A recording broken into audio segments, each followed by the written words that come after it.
right, let's take a look at the older stories now. The 2025 Africa Energy Week Summit is currently underway, and joining me to discuss what's happening or has been happening, plus what to expect, is Rice business correspondent Boason Omofaye. Thank you for joining us, Boason. It's good to see you.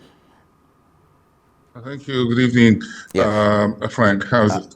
Yeah, very well. Good to have you. Yes, yeah. So let's get straight in right away. How is the first day? Of course, today is the first day at the Energy Summit, which is ongoing now. What are some of the discussion across the seminar rooms today?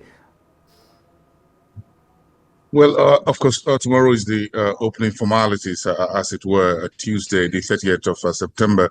But today, of course, what we call the pre-open, quite open sessions, quite a number of seminars and in-room meetings and things like that. But of course, it's also very interesting in terms and instructive in a number of sessions that I was able to attend. The Dangote refinery impact on Africa's refining was a major one, hosted by the S&P Global, speaking to the capacity of Dangote's refinery in Africa and what it means for the entire continent, spending about 120 billion US dollars on fuel imports, and why this is a very critical energy infrastructure, not just for Nigeria, but across the African continent. Then, of course, you've got discussions around the latest on the Africa Energy Bank, which was a major briefing by the head of the APPO, the African Petroleum Producers Organization, Dr. Farouk Ibrahim, as well as the Executive Vice President at the Afrexim Bank, Mr.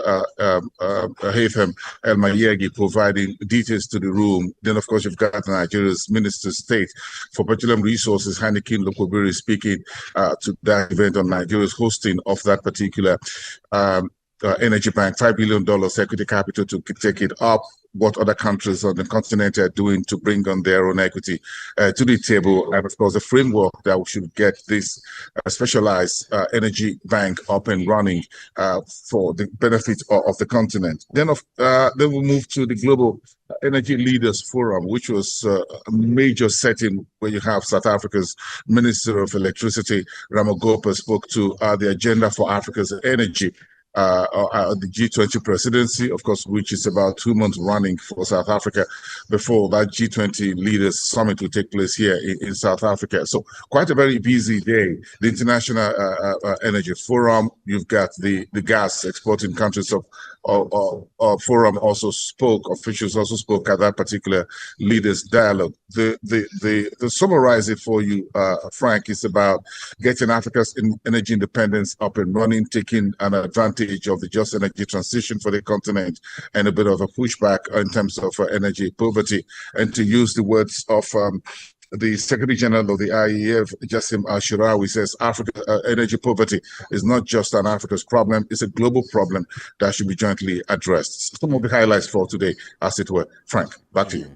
Well, indeed, it's a global problem. But let's, I mean, you did mention earlier that, of course, the formal opening will be tomorrow. But give us the outlook, what the formal opening is likely to look like.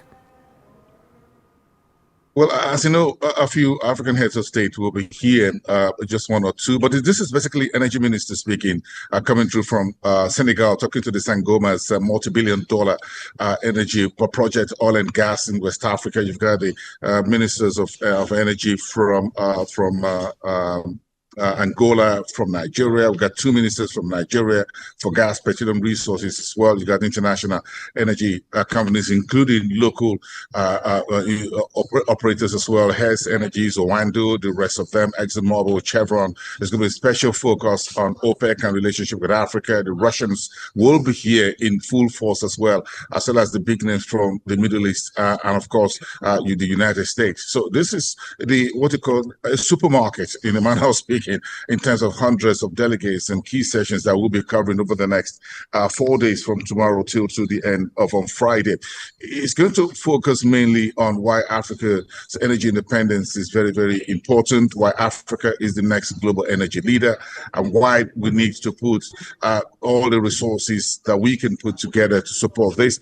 And just to put it succinctly, Frank, to see that Africa leverage this current opportunity of drill, baby, drill, the pushback in renewable energy by President Trump in the United States. About $13 billion of renewable energy has been cancelled by President Trump. So now is the fossil fuel, oil and gas. Gas is the energy of our transition for the African continent. So there's a whole lot, and this is the time for us here on the continent to take the lead in terms of setting the agenda on how this will be financed, how much projects we can bring to the table in terms of bankability, the integrity of contracts, ensuring that projects can meet financial closure, whether they're being supported by international investors, including DFIs such as Afrexim Bank and other local partners, structured finance, whatever we can get together, mobilizing local financing to support the upstream, the midstream, and the downstream as well. So quite a whole lot to talk about over the next few days, Frank. But tomorrow, the opening plenary, then of course the various key sessions will go in full force. Frank. Indeed, Boason, I have to let you go. Thank you so much. We look forward to hearing from you throughout the way. Thank you for having me. Yeah. Thank you.